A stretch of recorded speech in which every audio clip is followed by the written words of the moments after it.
Welcome to meeting number 21 of the House Common Standing Committee on Government Operations and Estimates. Today, the committee will be continuing a study on the air defence procurement projects. Today's meeting is taking place in a hybrid format pursuant to the House Order of November 25, 2021. Members are attending in person in the room and remotely using the Zoom application. Regarding the speaking list, the committee clerk and I will do our best that we can to maintain a consolidated order of speaking for all members, whether participating virtually or in person. I'd like to take this opportunity to remind all participants at this meeting that screenshots taking photos of your screen is not permitted. Given the ongoing pandemic situation and in light of the recommendation of the public health authorities, as well as the directive of the Board of Internal Economy on October 19, 2021, to remain healthy and safe, the following is recommended to all those attending the meeting in person. Anyone with symptoms should participate by Zoom and not attend the meeting in person. Everyone must maintain 2-meter physical distancing, whether seated or standing. Everyone must wear a non-medical mask when circulating in the room. It is recommended in the strongest possible terms that members wear their masks at all times, including when seated. Non-medical masks, which provide better clarity over cloth masks, are available in the room. Everyone present must maintain proper hand hygiene by using the hand sanitizer, which is at the door of your entrance. Committee rooms are cleaned before and after each meeting. To maintain this, everyone is encouraged to clean the surfaces of their desk, their chair, their microphones with provided disinfectant wipes, whether you're vacating or taking a seat. As the chair, I'll enforce these measures for the duration of the meeting, and I thank members in advance of their cooperation. Before we start, I'd like to say that the committee has the expectation that all witnesses will be open about any potential conflict of interest that they may have. This is to ensure that the committee can fully understand the context of the testimony it is about to receive. If you feel your testimony may be colored by a previous or current interest, I invite the witnesses to disclose this during their opening statements. I'd like to welcome Mr. Valois of the International Association of Machinists and Aerospace Workers. You have 5 minutes to make your opening statement, sir.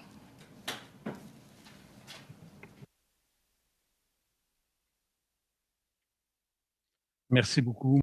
Thank you very much. First, I would like to thank you on my own behalf and that of my organization for the invitation to testify before you. It is a great honor for me to address you on behalf of the International Association of Machinists.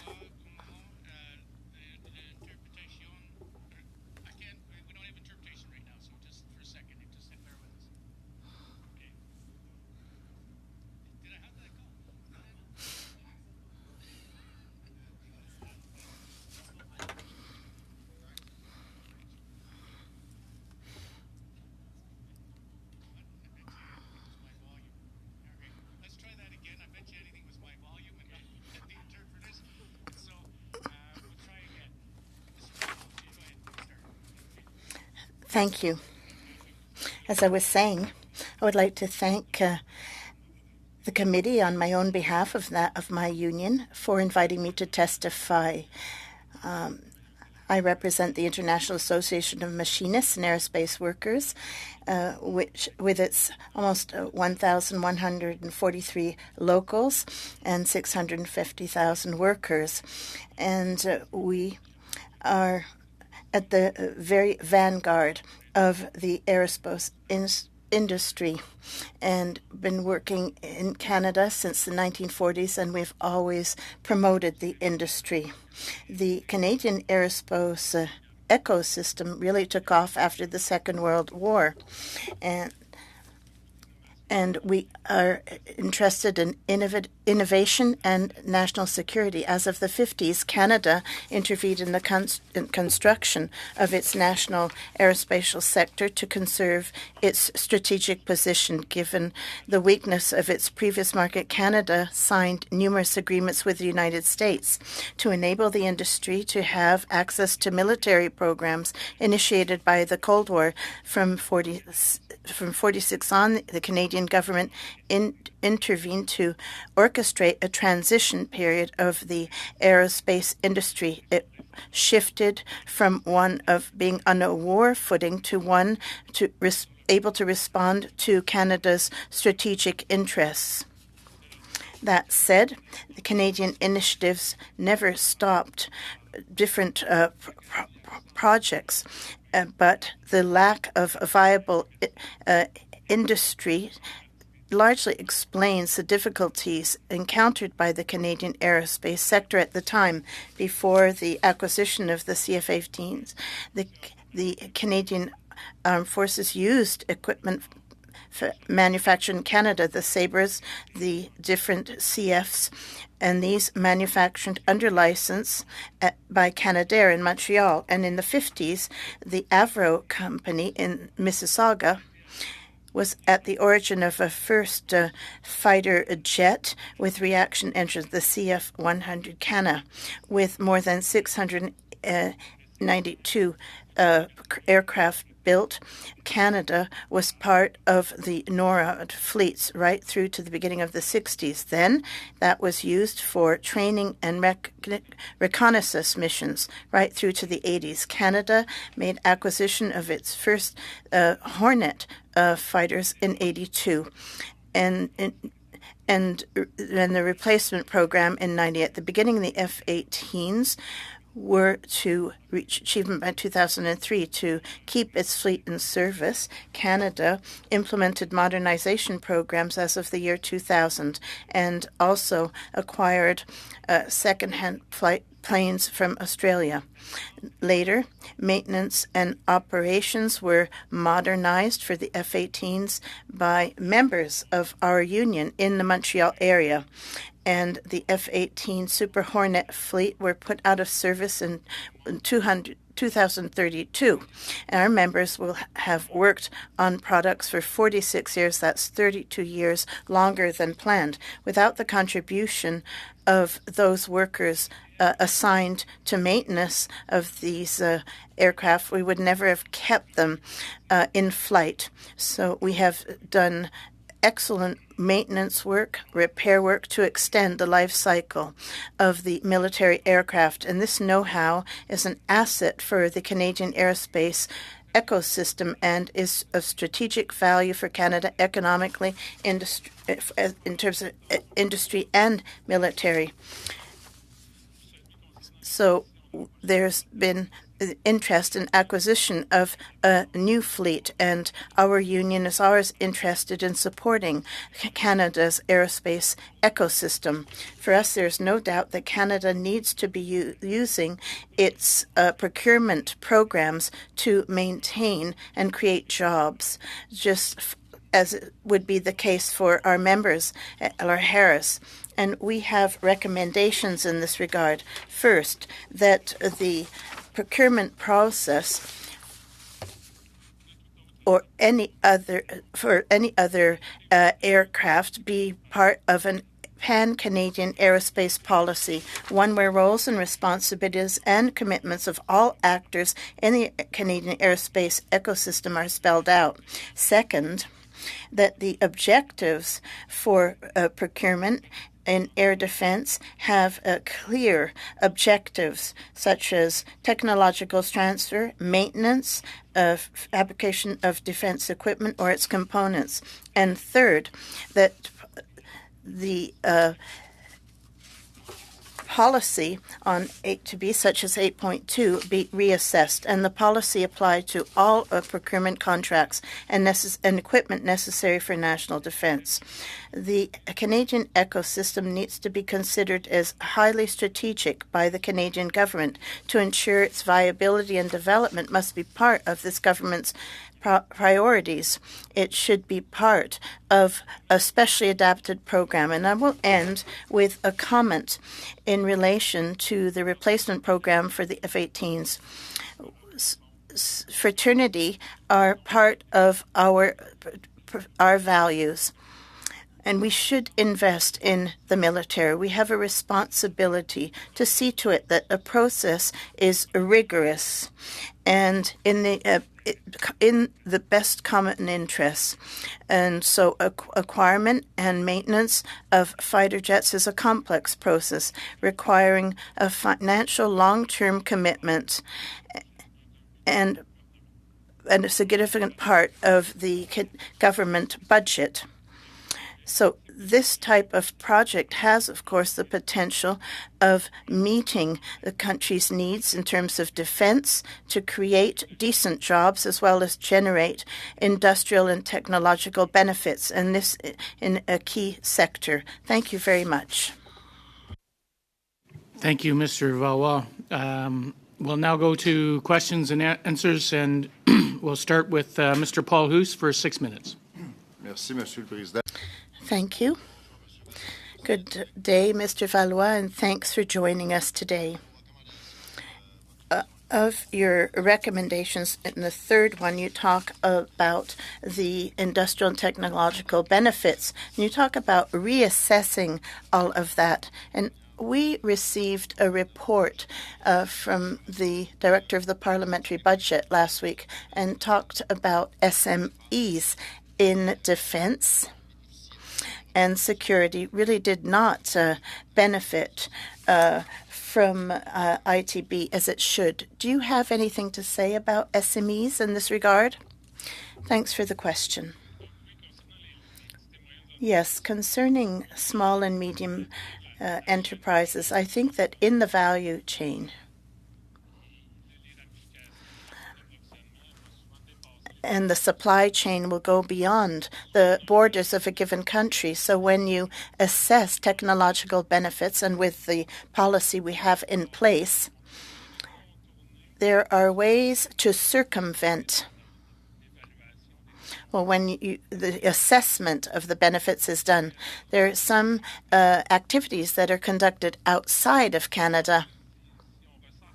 Now, if you were to tighten up that regulation to diminish the percentage of the activities done outside of Canada and instead invite contractors to carry out those activities, but are you then saying indirectly, I know you're trying to be very careful here, but are you saying that the big companies might have a way to circumvent the system to give contracts to outside, but and that the benefits are going elsewhere? Yes. Take a multinational.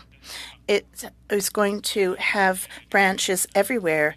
It carries out activities in a U.S. plant and not in Canada. But the component made in the United States could be assembled in a Canadian plant and then end up in a fighter used by the Canadian military. And then it could be part of the calculation of the benefits. Of course, there is a threshold that needs to be respected. In our committee, we've met with a number of experts, and what we can observe in Canada is that there's often a performance problem, delivering on time or respecting budgets, and we have been trying to understand further how that works. But you represent the workers. In Canada, you're more in Quebec, but is there a problem with performance or qualification that explains the delays and forcing us to go elsewhere? S'il y a un quelconque problème qui est rencontré, If there is any problem, I don't think it has to do with performance or skills. If it was the case, we have all of the tools for innovation. We just need to be able to rely on a strategy and a long-term vision. In other words, a policy that addresses the challenges of industry to bring up the bar higher and to give the SMEs the tools they need to get those contracts. But you mentioned meeting deadlines. Well, that could be accessibility to qualified trades. There is a shortage in this amongst these qualified workers. It's very skilled work that's required to do some of this work.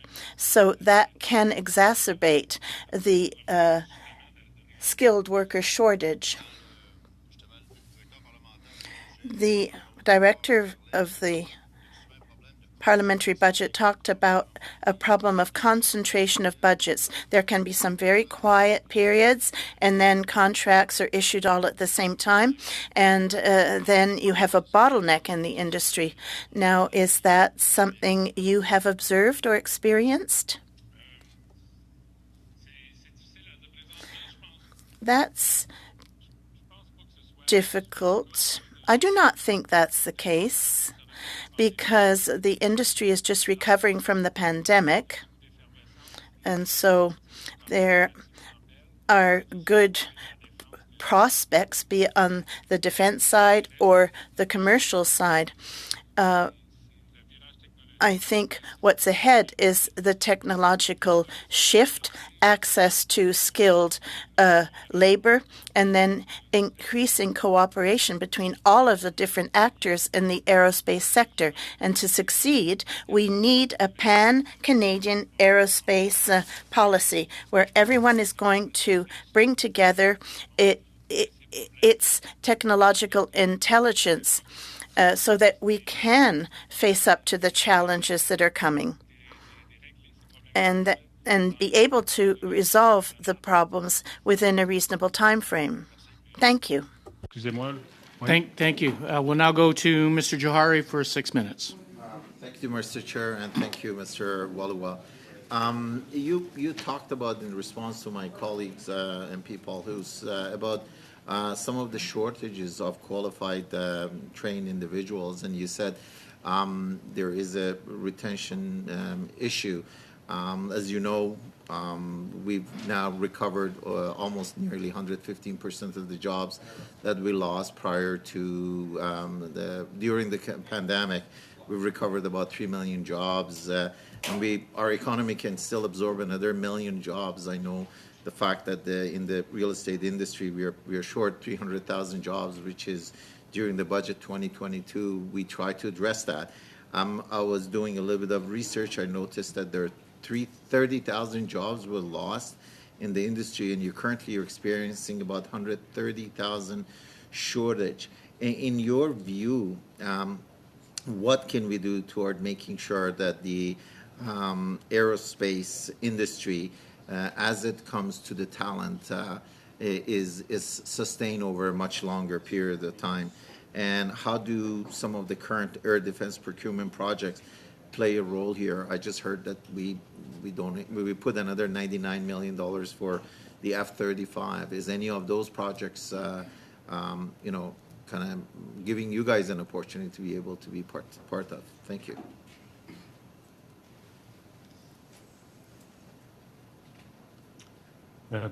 Pour en revenir justement à la pénurie de main-d'œuvre, je crois pas jusqu'à un certain. Regarding the shortage, it's, yes, a problem of retention, but it's also an industry that's very dependent on the economy. With diversification, perhaps moving more towards defense, you might succeed in enhancing the resilience of the Canadian aerospace sector.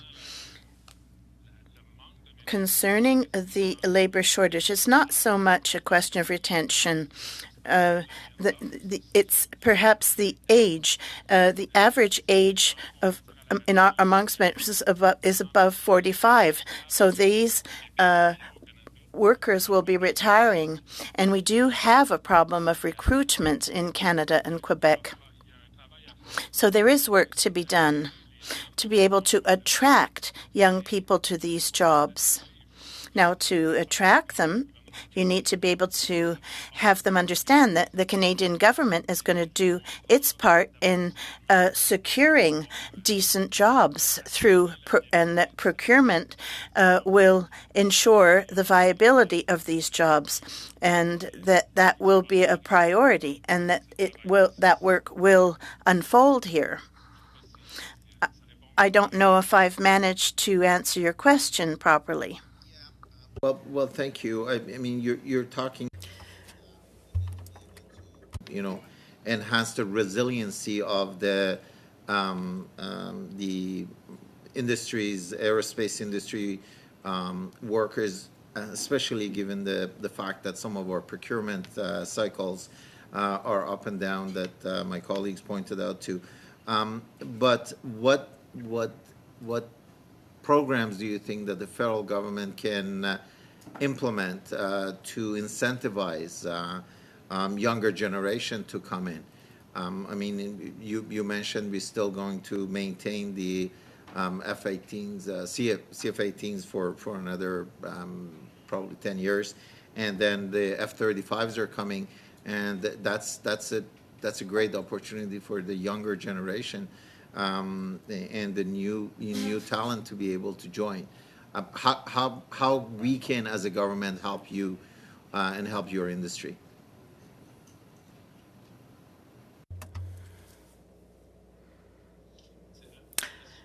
Very good. Well, precisely. That's where I'd like us to be going. To give more luster to this industry, or new luster, we have to sell these programs, present them to Canadians, to future workers, as jobs of the future. The aerospace sector must present itself as a forward-looking sector of the future for workers. Right now, we have many Canadian companies that provide parts, Magellan in Kitchener, in Longueuil, Pratt Whitney in Longueuil as well, Tasco in BC, Avcor in BC. We have many companies, Bell Machine in Ontario. But the Government of Canada, can they make this more attractive to the next generation of workers? That sector offers good, steady jobs, reliable jobs.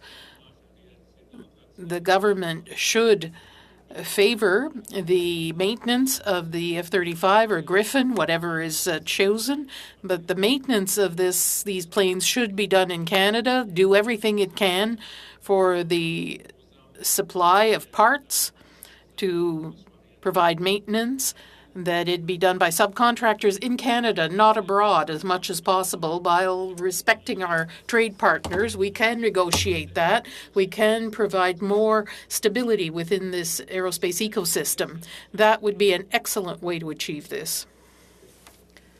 Thank you. We'll now go to Mrs. Vignola for 6 minutes. Thank you very much, Mr. Chairman. Thank you for being with us, Mr. Valois. It's greatly appreciated. As you know, a few weeks ago, the Government of Canada announced that it was going to negotiate with Lockheed Martin for the F-35. I'd like to hear your views on that choice rather than the choice of Gripen, which was the other competitor in this process. Well, with regard to the choice of the F-35, the reservation we might have is not so much as not a good choice, but there's a contradiction between the industrial benefit policy that the government puts forward and its participation in this system. The government wants to have these benefits when it buys from foreign companies. They have to invest here. That is equivalent to the amount of the purchase. But when you look at the agreements signed, it allows Canadians companies to compete with these other partners. But in a counterpart to this, Canada, these countries have to drop all these benefits if they want to acquire an F-35. So that means that Canada will have trouble getting the benefits from these contracts. Nothing prevents these contracts from being canceled if another partner country submitted or bid lower than Canada or lower than a Canadian company.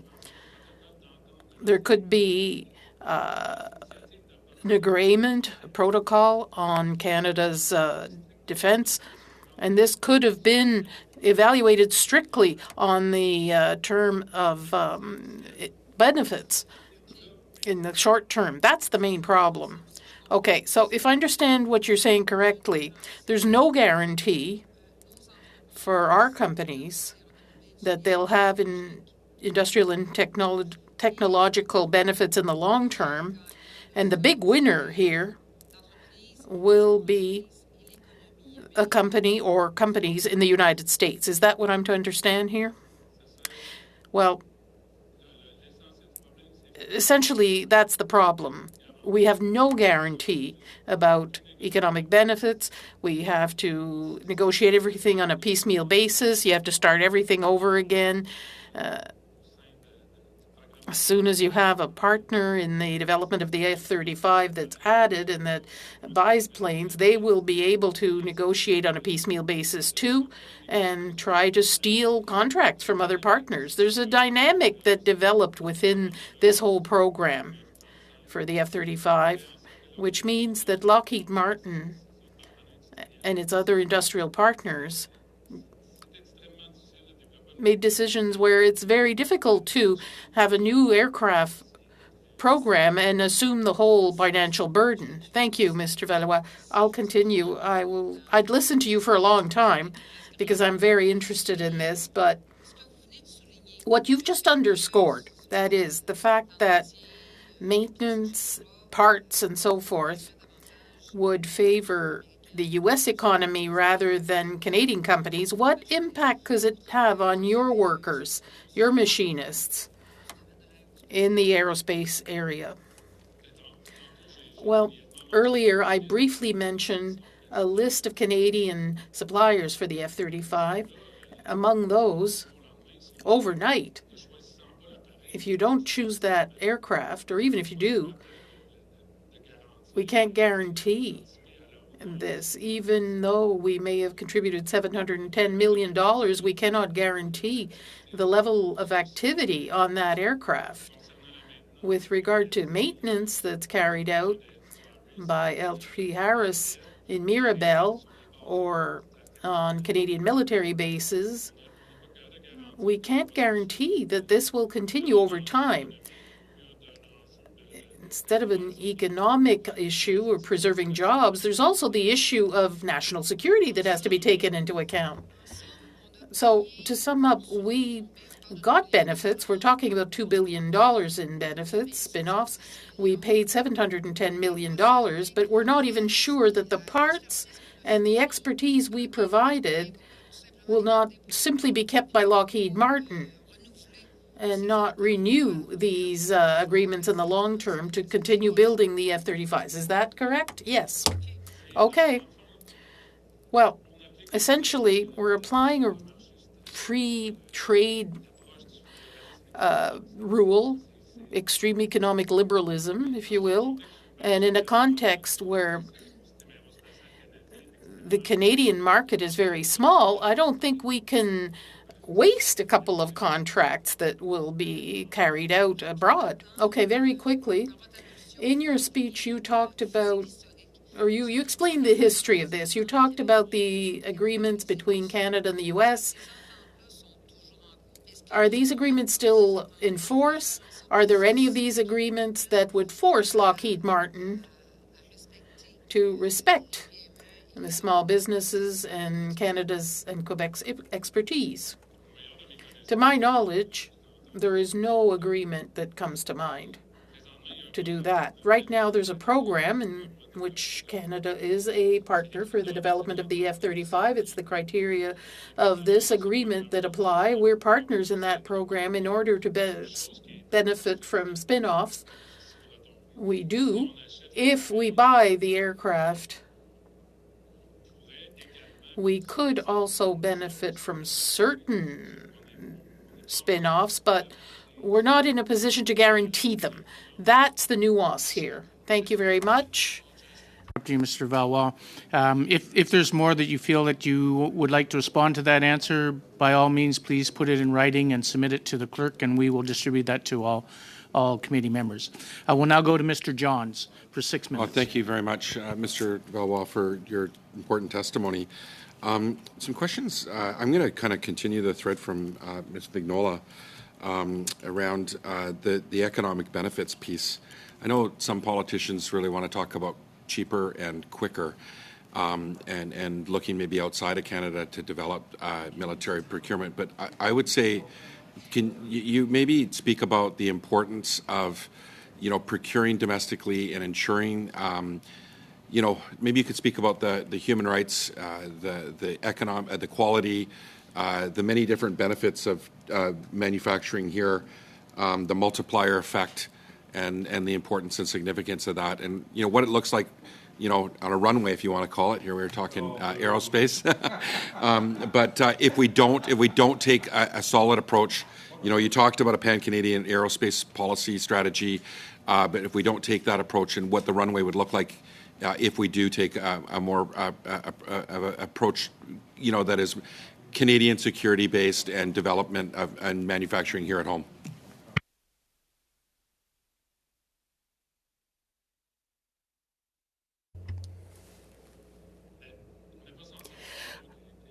We all know that with the pandemic, the supply chain of just about every commodity or good that's assembled or sold worldwide, there's been a break in the supply chain, and the aerospace industry suffered from this like other sectors. There are many actors right now internationally that are looking to bring their supply chains closer to their territory, especially in strategic areas, by repatriating work, quite simply, or making sure that work is done by a partner that is politically stable and geographically close. Now, with regard to the supply chain in aerospace, the reality is the same. There was a break in that change. There are assembly lines for some aircraft that may be experiencing difficulties and had to change their approach, quite simply, and try to find new suppliers, try to work on projects so that this work is done within their own plants rather than a subcontractor in a foreign country. With regard to the defense sector, personally, I think that it's unthinkable that we put the maintenance or the parts in the hands of workers other than Canadian ones, or that we give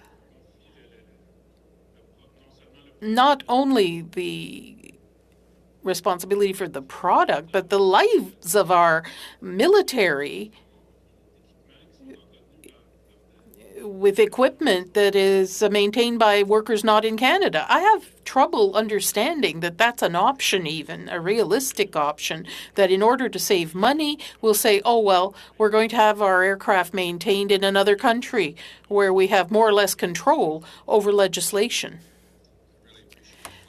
We heard something very similar from Interfor around the shipbuilding sector, just the pride of our military using, military equipment that's been built here in Canada. That alone has been something that's been very, very significant. You talked about the pan-Canadian aerospace policy. Can you speak about the importance of that and maybe other countries that have developed a really good national policy or strategy around that? And also, just because I'm going to run out of time, I've got 2 minutes here. Can you speak about the importance of the development of an aircraft recycling program as well?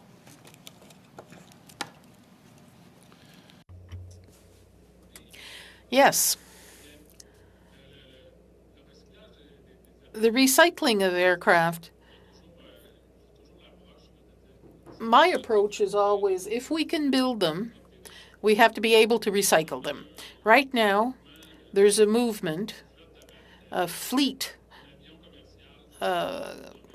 Commercial aircraft has a lifespan of about 25 years. Military might be different, but it varies between 20 and 35 years. Once we withdraw those aircraft, they are often stored in the desert in a dry place where the aircraft will degrade, the quality of it will degrade slowly, and they're cannibalized when need be.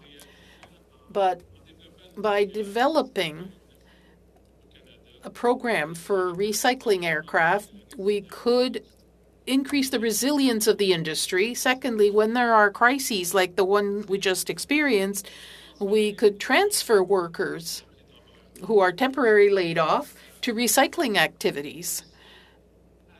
We can also include, because maybe, a lot of aircraft before they're recycled are stored temporarily once a decision is made to withdraw them from the air or put them back in service or making them into cargo or whatever. Between these two things, there could be a lucrative activity. There are maintenance activities that could take place. That's something we put forward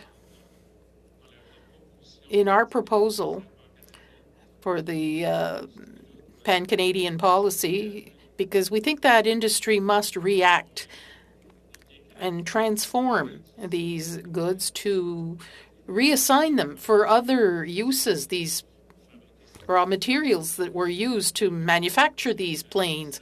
Parts such as landing gear could be reused with very little modification. So there's a market for parts that would be reliable and profitable and could be added to the aircraft recycling program. The only thing missing, really, is creating the environment in which this could be done. Thank you. Go into our second round and with Mr. Lobb for 5 minutes. Thank you. Thanks, Mr. Chair. My first question is, I think you've mentioned a couple times your concern that the contract if the F-35 contract is agreed upon, that there's some risk that some or all the repair work and maintenance work would be done in a country other than Canada. Is there any country that has purchased F-35s that has an existing maintenance fleet to maintain them, sourced it in another country? I'm not familiar with any. Do you know of any?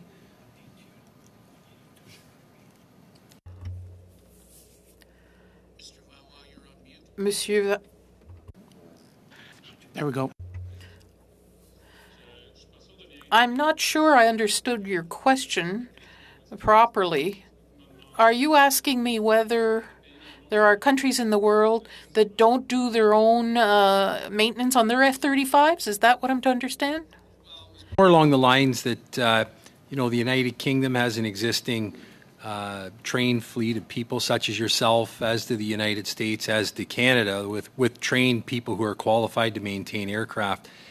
I just have not heard of any countries where they have an existing capacity and capability where the maintenance would be outsourced. I don't see that. So it doesn't seem to me like it would be a risk that the work would be sourced elsewhere, but maybe I'm incorrect.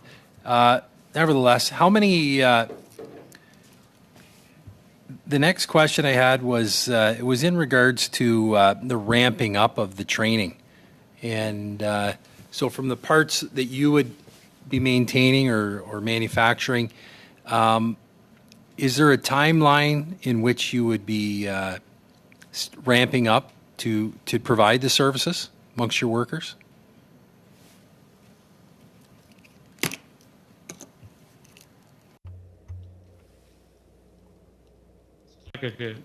Concernant que ce soit la fabrication de Whether it's producing parts for a fighter jet or activities for maintenance, if our suppliers in Canada, Petro-Harris, or where our members work to maintain CF-18s, they're prepared to bid, and they can continue to do maintenance on the next fighter jets in Canada. I have no objection. I'd be pleased, but I don't have control over that. We represent workers. We defend workers in their workplace. We negotiate collective agreements. But we have a limited influence over the contracts they negotiate with their employers and their clients. right, and bringing in the next generation of young men and women that would maintain and manufacture. So more curious about the lead time in your eyes for your people to get trained up for the different parts and the different capabilities of maintenance. Any thoughts on that? I guess why I ask that is in my area we have a nuclear power plant and they're going through a major once in a lifetime major component replacement, and has been a major effort over the last 5 or 6 years to bring in all the skilled people. So that's why I asked.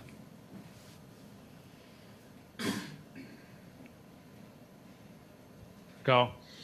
Ben, j'ai absolument.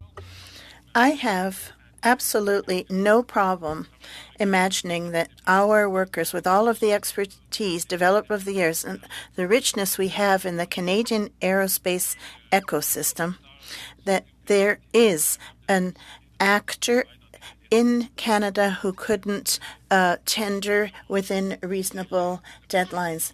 The next Canadian fighter is not going to start flying tomorrow. So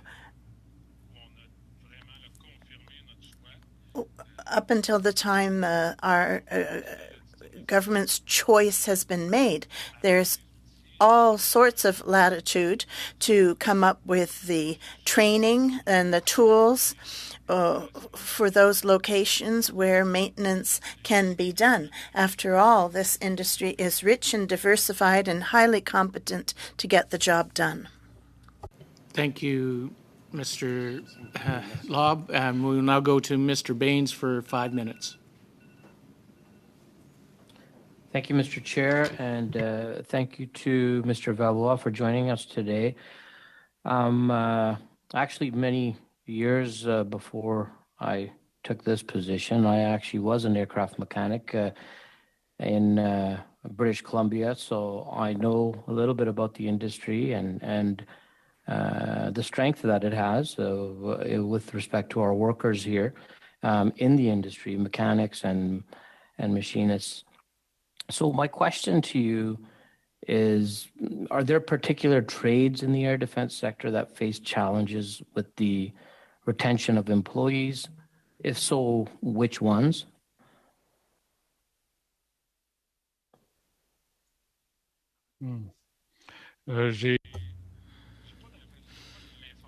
I do not have precise information to be able to answer your question.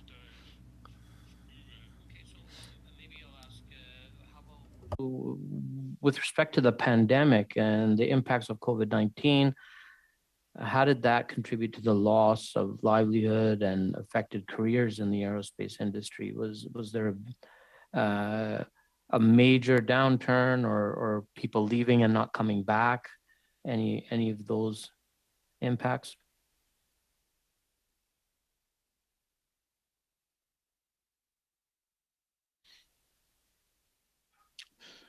C'est clair. Clearly, the pandemic had an impact. Earlier, I mentioned the average age of our members in the aerospatial sector, and the demographics are such that the group is closer to retirement than new hires. And many of those members, having got through the pandemic and ended up with 25, 30 years experience being laid off. And so they just decided to throw in the towel and to find a different type of employment. There's also a loss of confidence if you want to regain that confidence, because it is not true that this industry is slowing down or doomed to disappear. However, to regain the confidence, the Canadian government has a role to play. It has to become a partner of the ecosystem. It has to, to become the ambassador of the Canadian aerospace sector around the world. It needs to validate all that is being done in Canada. So Canada's going to replace its Polaris for troop transportation and resupplying fighters that are in flight. And the company chosen There's only one company that was identified to participate in the tender, and that's Airbus with its resupply plane. It's a contract of $5 billion, and now there's going to need to be negotiations for that. Now, the benefits that we could try to obtain there to genuinely help Airbus's activities already underway in Canada. An A220, for instance, an improved A220, might it not become an aircraft to transport representatives of the Canadian government? This is something that needs to be discussed with Airbus. It's a type of project, it's a type of vision that Canada needs to promote to make known its products. We already have Challengers that are in service in the Royal Canadian Air Force, but more needs to be done, and we need to do better by developing our strategy based on a policy specifically based on the aerospace sector, with a component for training, a component to anticipate technological changes within the industry, an approach aimed at enhancing the industry's resilience, making it less vulnerable to crises, as well as a shift, a green shift. Already, good things are being done in Canada, but it's not being done in a concerted or organized fashion within an industrial policy. It's simple. You need only to have more cooperation within the sector, and this by way of a specific policy. I think we're just too scattered in the many initiatives underway in the industry. And we will now go to Mrs. Vignola for 2.5 minutes. Merci. Thank you. Mr. Valois, I have some short questions. First, earlier we talked about labor shortage, training challenges. Now, in your opinion, those companies that are employing the machinists in the aerospace sector, are there any in-house training, or are there training agreements with colleges and universities so that all the conditions can be met to have in Canada a new generation of machinists? Yes. In Quebec, there's a very interesting example with everything that is unfolding with the CAMAC. And the ENAM, the trades school, they share the same location, so there are partnerships being created. There's Aero Montréal, it's partnered as well to train the next generation of skilled workers in the aerospace sector. Many good things are being done. Thank you. Well, you underscored earlier that we see these aircraft sitting in the midst of the desert that are waiting for, well, who knows. But now, with the modernization of the current fleet, both on the civil side, commercial side, and defense, do you know what's to become of old aircraft? And could recycling of those aircraft be done in Quebec, for instance? It's becoming a leader of the recycling of craft. Do you have any ideas?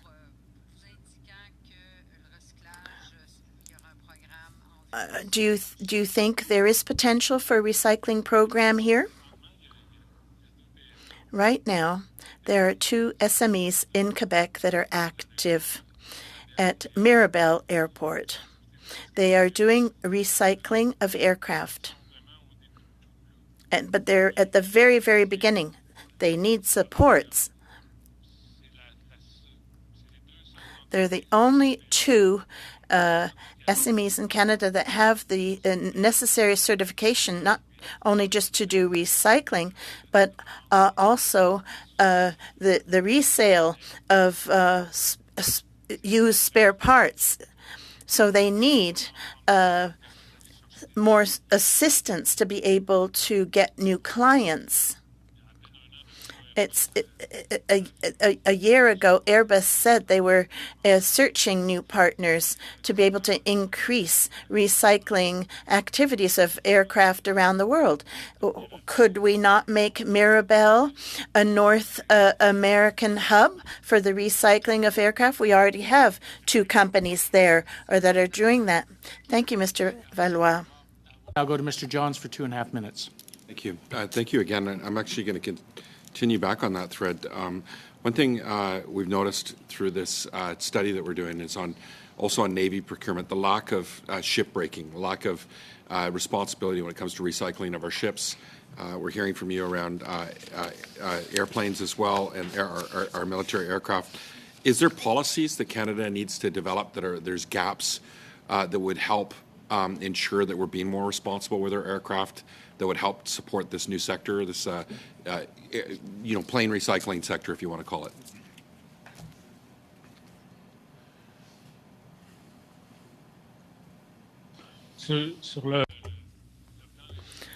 On the legislative side, that is organizing, aircraft fleets, all of that is managed on a worldwide scale.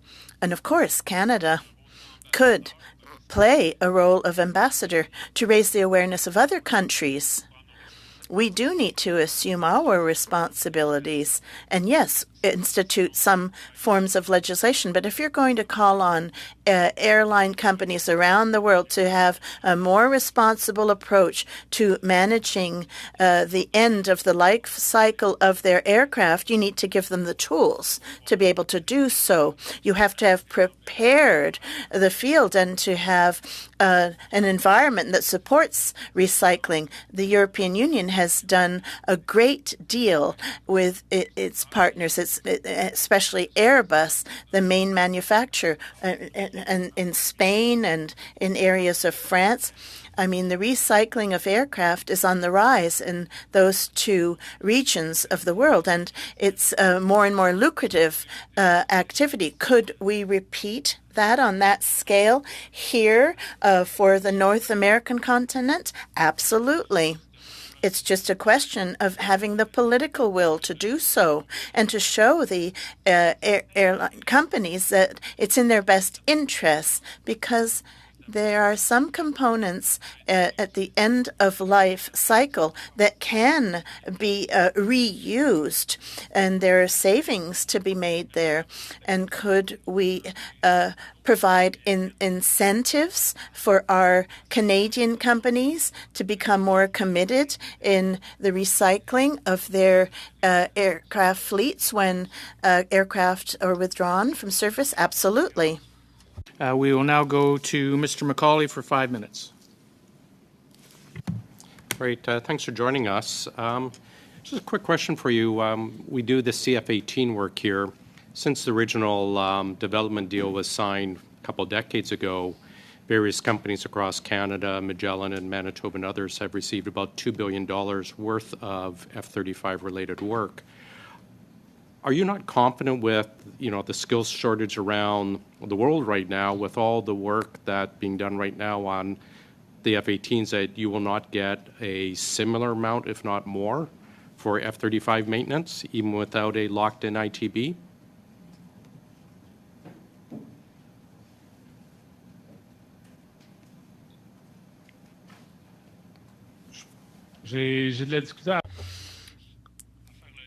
I have trouble making the connection between maintenance activities and the financing that might be earmarked to those activities on the part of Canada and the labor shortage. I believe we have all the tools in hand to be able to maintain our own aircraft. So I have trouble understanding. Have all the tools in hand. I have a level of confidence that Canadians will be able to win international work from the F-35 without it being locked in on an ITB has been traditional.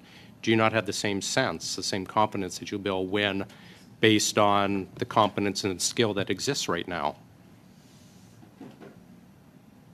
And just a quick answer, please. En fait, pour revenir, Well, I want to come back to what I said earlier. To be able to conserve a critical mass within an aerospatial ecosystem, to keep it diversified and dynamic, there's no method in the world that won't invest. Here, because I'm short on time. I'm going to share the rest of my time with Mr. Paul Hoos. Sorry to interrupt you there. pas de problème. Merci. Thank you, Mr. Chair. And I want to thank the witness for appearing before us. But I would like to table the motion that I gave prior notice for. But perhaps I could get the 5 minutes from the Liberal Party as long as I can you can come back to me.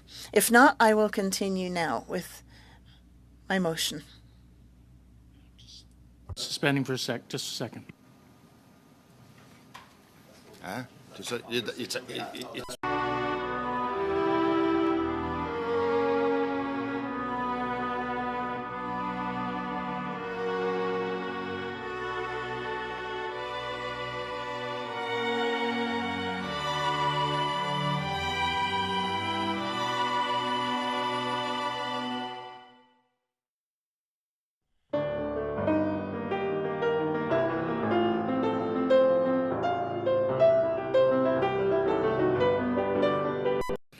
Okay, thank you.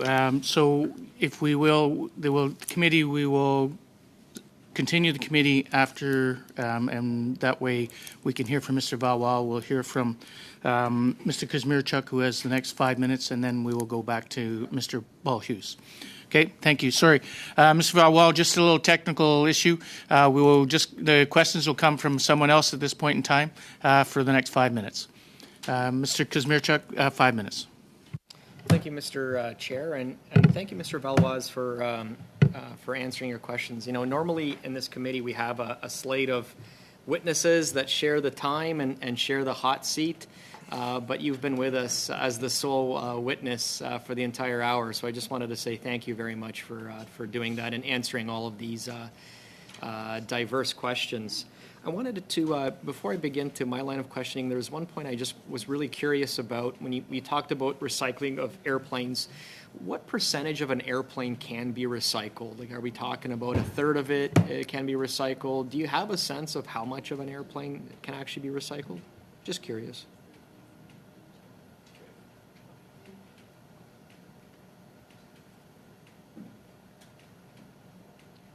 Oui. Yes. Concerning the percentage. In 2010, it was possible to recycle some 30% of non-metal volume of an aircraft. Of course, there are a number of reports that have been published that stating we were approaching the 80% of the total volume that can be recycled, but it varies a great deal. And of course, there's differences with the new generations of aircraft that are manufactured with a large volume of composites. So there's a lot of R&D that needs to be done to find new ways of recycling, but also to research what can be done. The composites are more difficult to recycle compared to aluminum, for instance. So it does vary. That is, what varies is the percentage that you can recycle. But of course, there's a whole window that can open there for R&D to really look into the new life for these old components. Appreciate that, and I think it highlights that there is a lot of waste that can be recovered, and also there's a lot of work to be had there as well too for machinists and other skilled workers. Okay, I wanted to thank you for that. I wanted to switch gears and ask you a question that I asked a previous witness at a previous meeting. And I promise I'm not asking this question because I'm sitting next to the former chair of the Women's Caucus. But I think it's an important question to ask in this sector. According to a recent Aerospace Industries Association survey, only about 24% of workers in aerospace are women. And the International Aviation Women's Association did a similar survey, and what they found, and I'll quote, is that the aviation industry is not sustainable if more than 50% of the population doesn't see aviation as a successful career. And so I wanted to ask you, how can the aerospace industry help recruit and retain more women into the workforce? How can Canada help in that process to develop a more diverse workforce? And what is your organization doing to help that process along?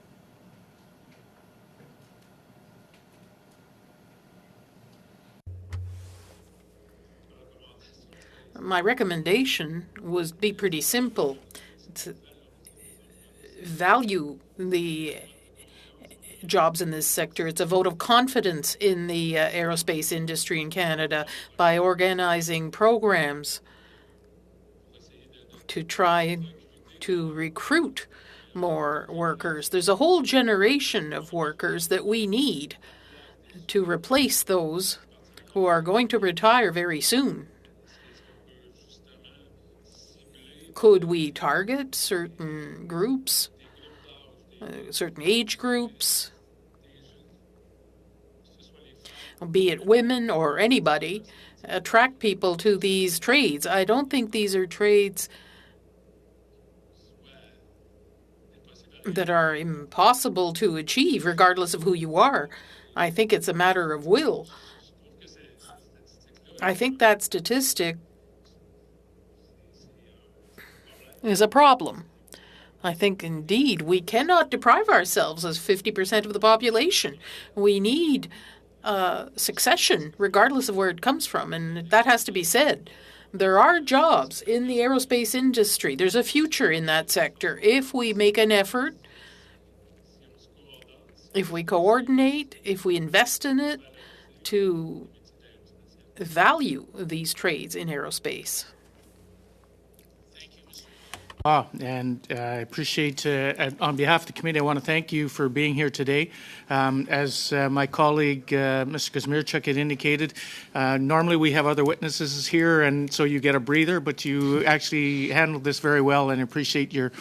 And in full disclosure, I will tell you that I paid for my undergraduate degree working for McDonnell Douglas back when the F-18s were started in the 80s at Malton. So I'm very well aware of the industry. So I thank you for everything that you and your colleagues do.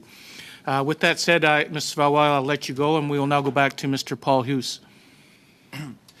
Merci, Monsieur le Président. Donc, j'aimerais déposer aujourd'hui ma motion et il y a un petit amendement. Donc, je vais lire la motion. Il y a deux amendements. Le mot hélicoptère, bien entendu, qui est une erreur, et la date, que je vais changer la date. 1, 2, 3. I'm sorry. The interpreter was on the wrong channel. Can you hear me now? Yes, Mr. Yes, Mr. Chairman, I'll start over. What I'm going to do is read the motion. I have two changes. It should be aircraft, not helicopter, and I want to change the date. So the motion should read that in the context of its study of air defence procurement projects, the committee send for documents from Public Service and Procurement Canada related to expenses incurred to date to fix the technical and mechanical problems that have afflicted the CC-295 Kingfisher since their purchase, and that these documents be submitted no later than June 30th, 2022. So instead of the 13th, it should read the 30th. So that motion follows the problems we've seen with the Kingfisher contract, a $2.750 billion contract awarded in 2016. It's seeing problems. There will be a surplus of $150 million. We know that it'll take 3 years before the aircraft are operational, probably. So there are questions that arise. What's going on? what are the technical problems, what are the costs of this on an aircraft made by Airbus that is available in other countries. I know there are modifications by Canada, about 30 of them, but it's too vague. That's why we need the documents that explain what are the technical problems and what are the costs related to them. And that's why I believe that the committee should accept this motion, which is simply part of our job, that is, to know what's going on. Father. Thank you, Mr. Chairman. I'm going to propose an amendment. Before I do, I just want to understand, have you ruled that Mr. Paulhus can amend his own motion? No, well, the issue, as I say, if Ms. Paulhus, if there's consensus around the committee to make that change as he is, then we can accept that. If not, then it would have to, he can't amend his own motion. We would need an amendment to do that. If that's answering your question. Yeah, I mean, I don't think I have any issue with the changes that he made to his motion, so I think we would agree to those changes. Okay. So I think if everyone else agrees, I just wanted to make sure informed that you were allowing it. So just for clarification, so I'm looking around the room, making certain that everyone is comfortable with the changes that he's made, and we're not amending the motion, it's just we're okay with that. Okay, thank you. So now we'll go to Mr. Hausfeld. Thank you, Mr. Chair. And basically, in the context of this motion, the expenses that are being requested, I believe, are already covered under the existing motion that was adopted by the committee for the delivery of documents on the 30th of June. But I have no issue with adopting a separate motion, but not asking the committee to send for documents related to the expenses incurred to date. This is a burdensome exercise that would then require the department to start searching all over the place for whatever documents may exist related to the expenses. That could be people's emails, that could be anything.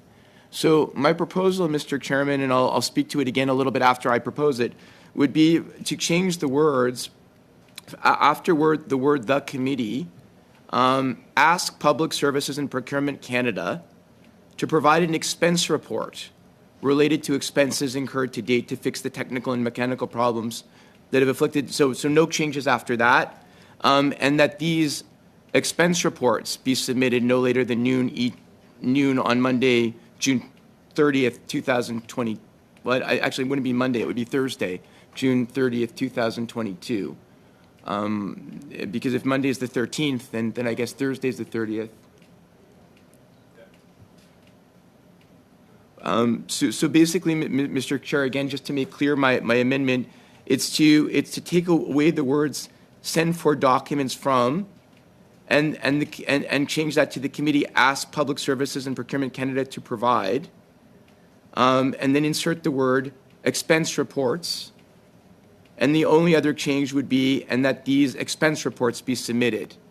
So essentially, Mr. Chair, again, instead of searching for documents and having to search for and then translate all of those documents or emails or whatever they would be, it would be an expense report would be provided by the 30th of June. Et je crois que mes collègues francophones. And I think my Francophone colleagues are clear about that because I've discussed this with them beforehand.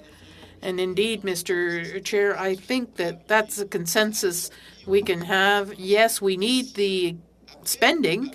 And after we've received the list of these expenses, if there are questions, we can ask for something else. We can ask for a witness on this topic to clarify the matter. But just asking them to look for whatever, I don't know how many documents it would involve, where they are, I think it's too big a burden. Thank you, Mr. Chairman. Thank you, Mr. Housefather. And just bear with me for a second. I need to ask the clerk just a quick question.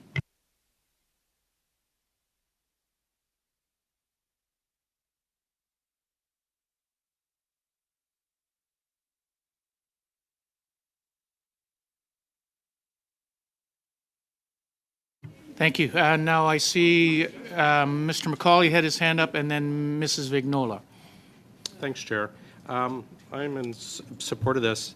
I think we should try and get as much as possible from this. This is not like a regular boondoggle. This is like uber boondoggle.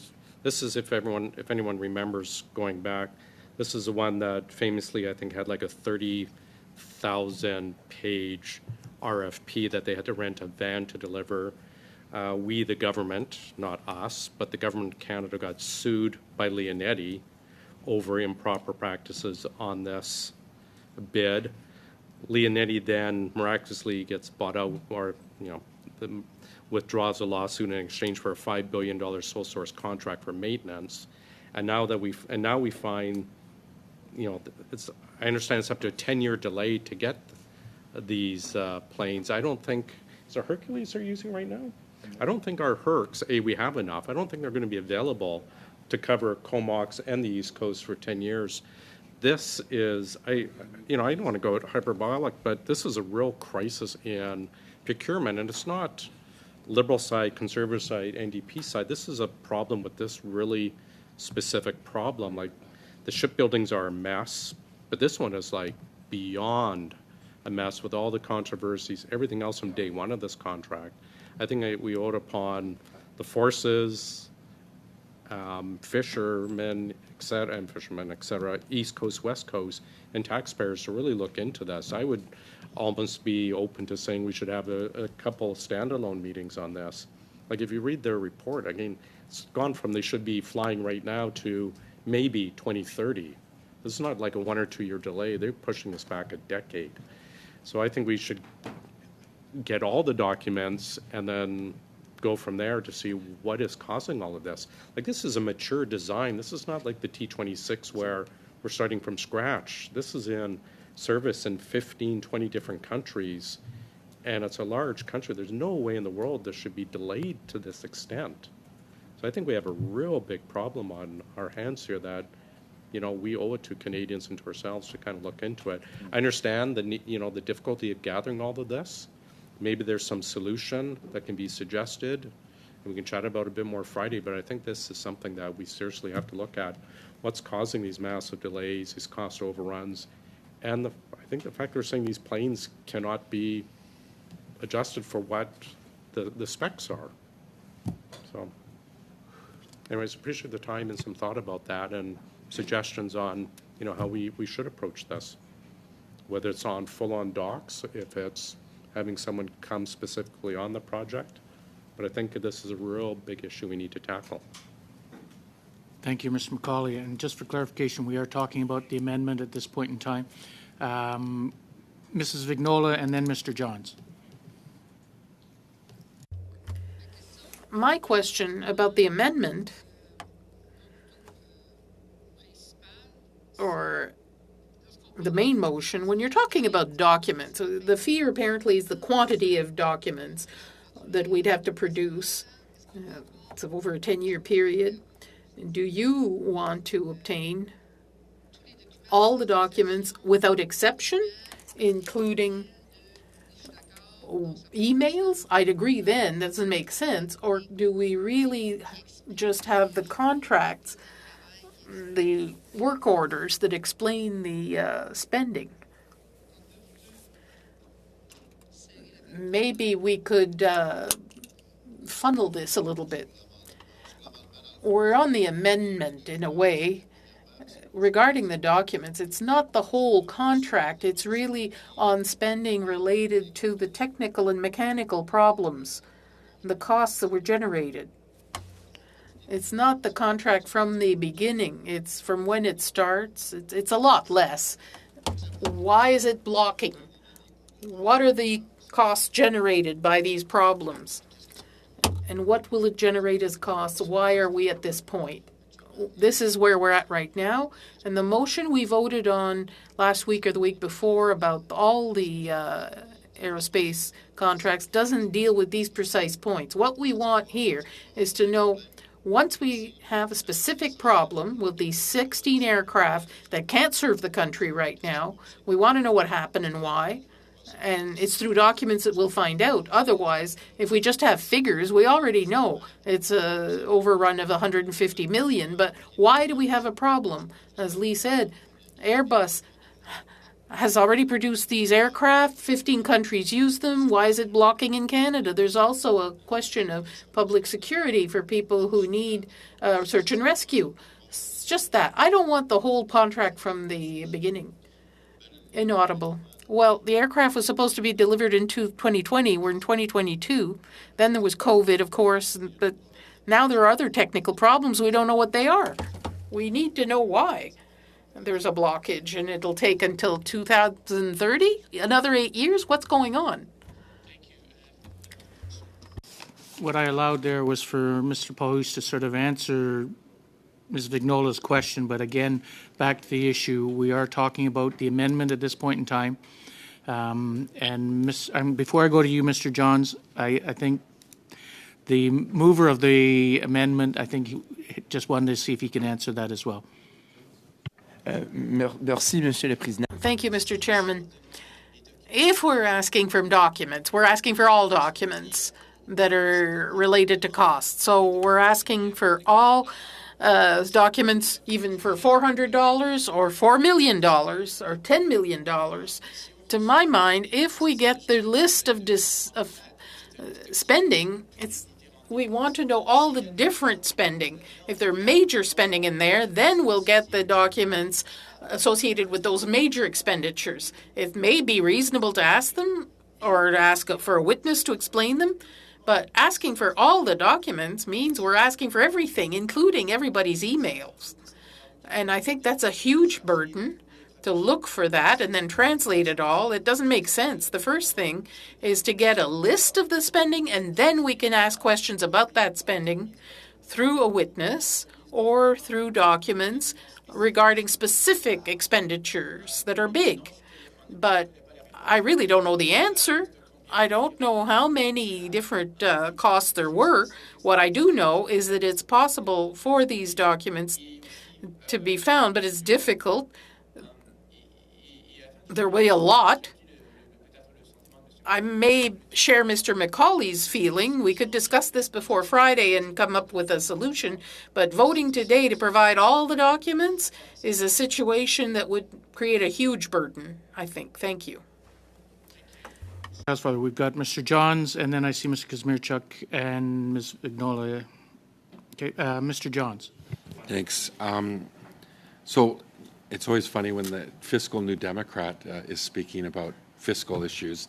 But I think this is extremely onerous, asking for tens of thousands of documents. I thought that'd get you guys laughing, but you folks, but tens of thousands of documents. Like I'm with you on wanting to get the answers, absolutely, and I do support the concept. We want to get the expenses, and I actually like the idea, Mr. McCauley, that you floated about having witnesses testify, so we can ask some of the questions. But we've got to find a better way of like what we want is we want the information. Why the delay? We want to know what's going on. Maybe there's a better process that we can think of by Friday. I agree with. Let's talk together and work on it together. But I do support Mr. Paul Hughes and where he's going with this. So there's no question about it. Thank you, Mr. Johns, for running that down our runway. And now we'll go to Mr. Kazmierczuk. Oh man, they're gonna let that down. I don't want to belabor the point. I think the amendment is sensible. It's pragmatic as well. It gets us information. So I'm going to support my colleague's amendment here. But I also just wanted to raise the point that we've been studying air and naval for really the last number of, feels like a couple months at least. And I think we have to be cognizant of the fact, the committee's time as well too, that there are other studies that this committee wants to focus on and bring before the committee as well, other issues that we need to study here as well too. So I just wanted to be cognizant in terms of the time and resource commitment as well that this committee is also putting forward on this particular issue as well. So thank you. Thank you, Mr. Kazmierczuk. And now Mrs. Vignola.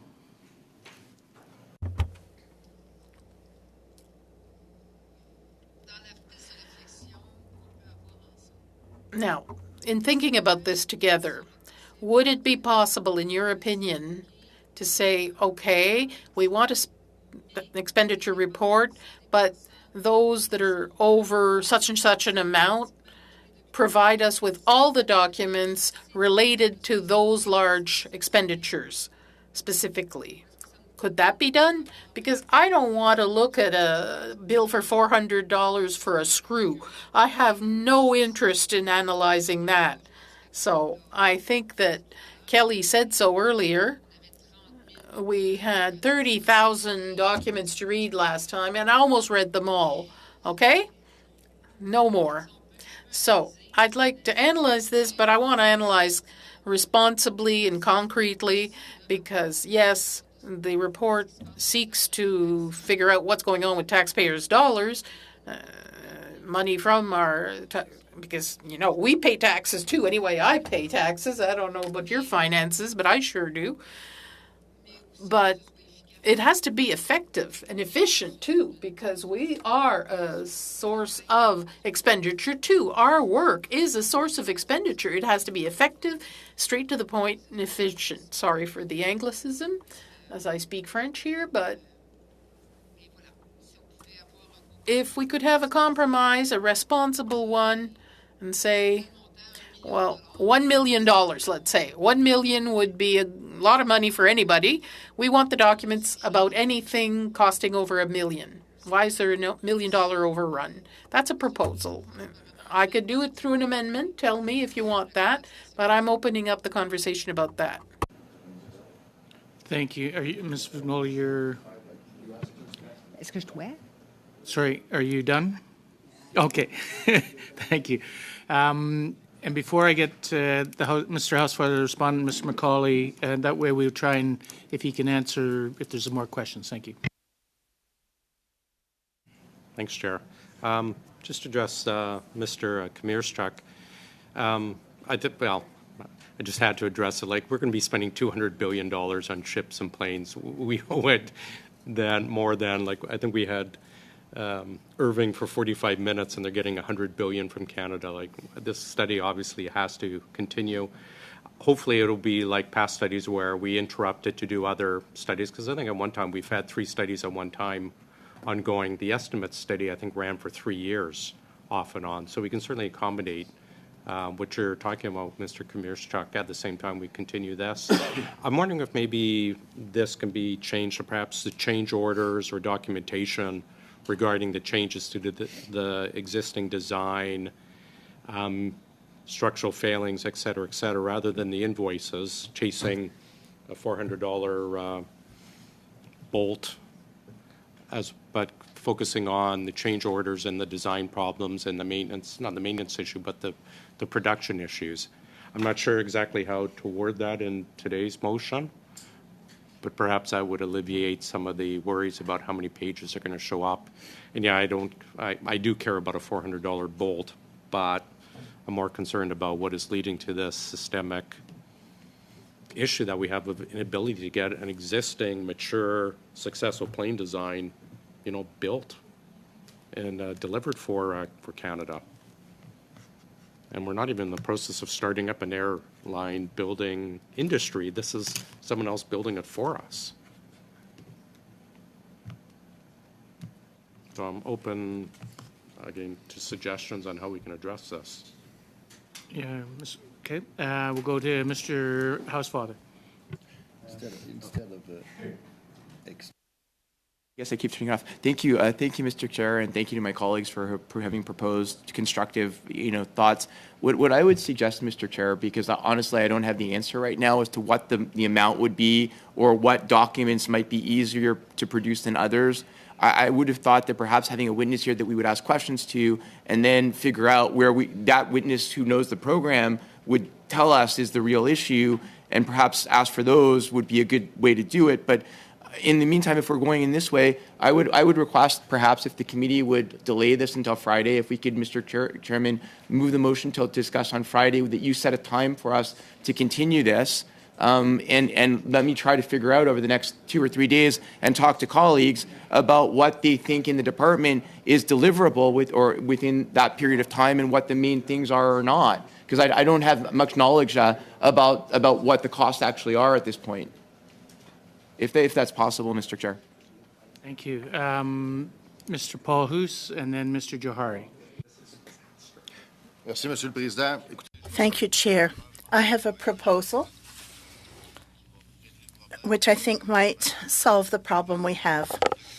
I would like us to talk about expenses concerning changes How is it that a product that was ordered, and then we have delays, and so we need a list of the documents related to change in design or structure. Is it the fact that there were 30 changes and specifications from Canada compared to other countries?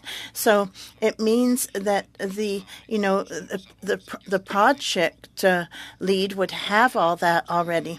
I mean, why do we have these delays? They're caused by changes. What are those changes? And as my colleague Kelly said, this is a plane that's being produced for other countries, and why is Canada having the problem?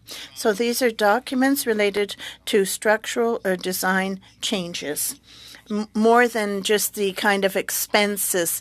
I mean, yes, we're talking about overall global expenses, but how come this is where we're now at, and we have a problem of inefficiency? That's our question.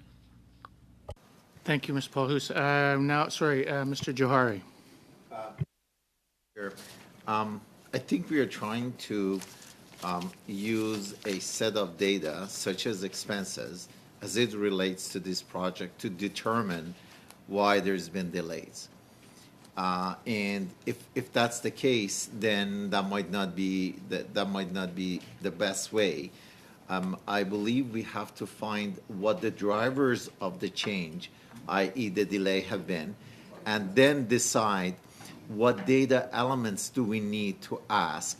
That's why I am supporting what I think MP Paulhus is saying actually the same thing, and I support what MP Housefather is saying, hey, look, give us some time until Friday. We'll go back to the department and say specifically, hey, we are trying to understand the delays, or we are trying to understand not necessarily the delay, what has been the drivers of this, and looking at those drivers. And then once you know what the drivers are, it's easy to ask for the data that's quite relevant to that, whether it's the expenses or whether it's design changes or whatever it is.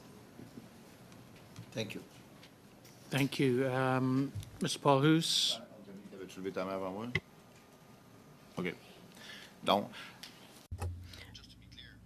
just change the ask, and instead of the expense, we want a document about a change on design and all that stuff. So it's exactly where actually we want to go.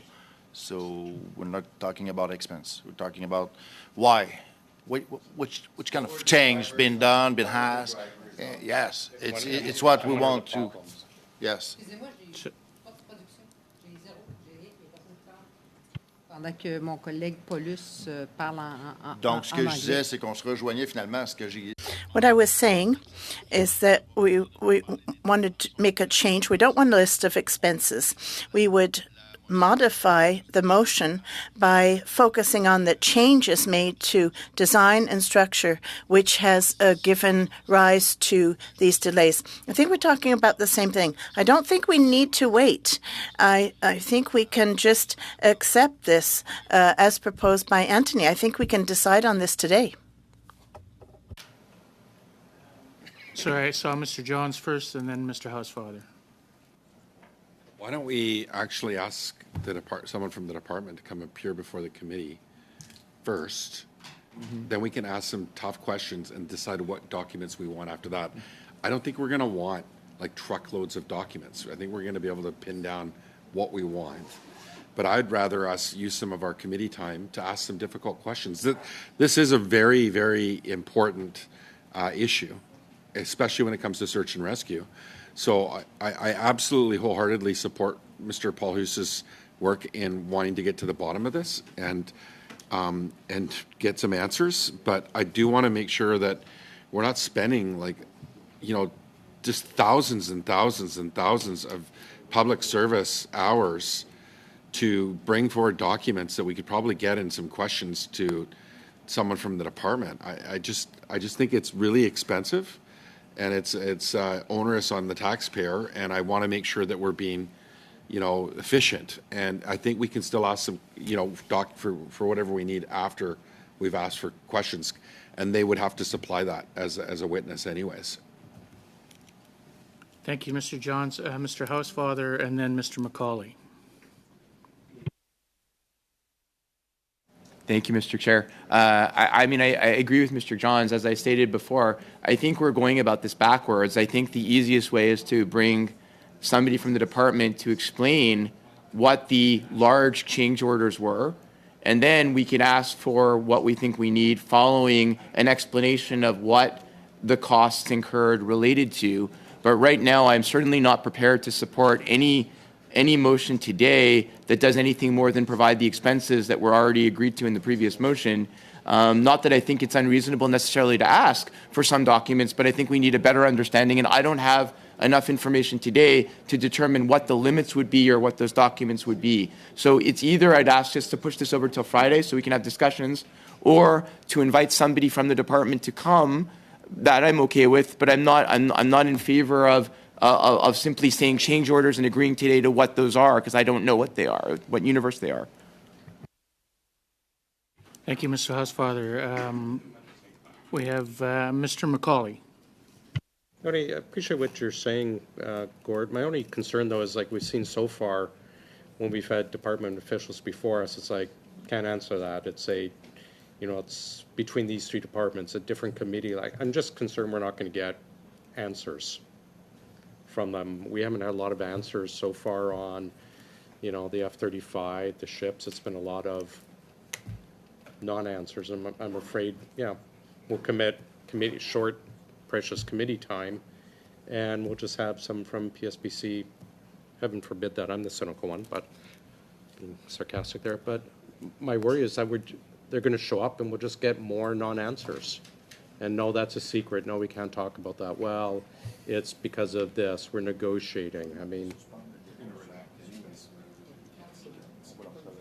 yeah. Yeah, I understand you're frustrating. Yeah. But if how do we move forward to prevent, to address this? And I agree it's a lot of work, but it's like, we can't just turn a blind eye to it. No, we should get them in front of us. Thank you, Mr. McCauley. Mr. Lobb, then Mr. Paul Hoos. And I think Anthony makes a good point. Gord makes a good, whatever way you decide to do it, documents first, or the witness, or somebody from the department first. But to what Kelly was saying, and I don't know what members of the committee, how they feel, but I think back to a specific time where I've asked PSPC and people from the Air Force specific questions about air defense. And when I asked about the Javelins and all the different ones I asked, they either wouldn't say, they would say it was an operational issue. I would ask them, are you sending any to Ukraine? Operational issue. Then I read in the Globe and Mail yesterday, some Ukrainian soldier says, boy, because of those Carl Gustavs, we're blowing up Russian tanks left, right, and center. I couldn't even get them to answer that in committee. And then I read about it in the Globe and Mail. So to me, it's not like the issues are different as far as talking about fixed-wing aircraft and what we have for weapons. But the point is, Kelly's point, it doesn't matter who's in government, whether it's Conservatives, Liberals, NDP, or somehow the Bloc figures out how to get into government. But it doesn't matter. It'd be quite a trick. But anyways. You sound like Glenn. But the point is that we do need to get better answers, because it is frustrating to, and it's not, to me, it's not political gamesmanship on something like this. It's just trying to get the answer. So whatever, but I think it's a good endeavor, and we'll test how much information they'll give us. Thank you, Mr. Lobb. Mr. Paul Hoos. Thank you, Chair.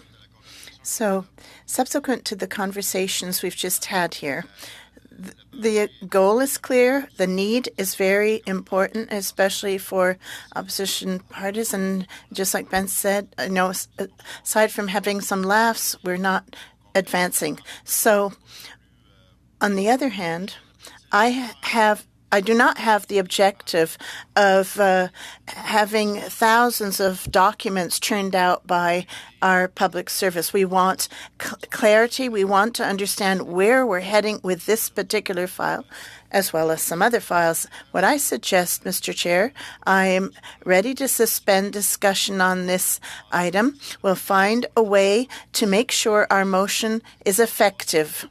I don't want someone to come here for 45 minutes and say nothing. We want answers. So I'm ready to suspend and to come back with a different approach about how we go about asking.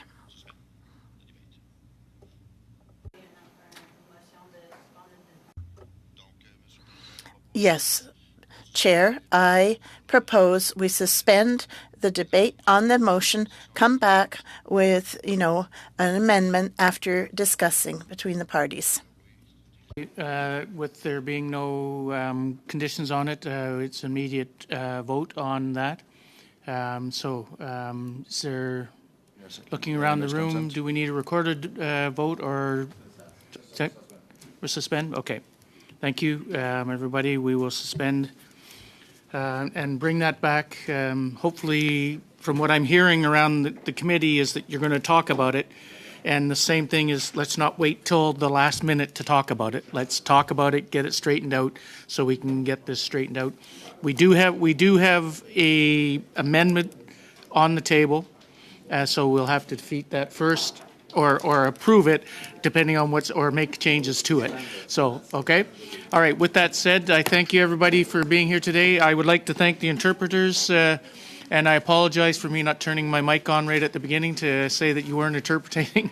I appreciate that, and for the technicians and everything you've done, as well as to our analysts and our clerk for being. So with that, I declare the meeting adjourned.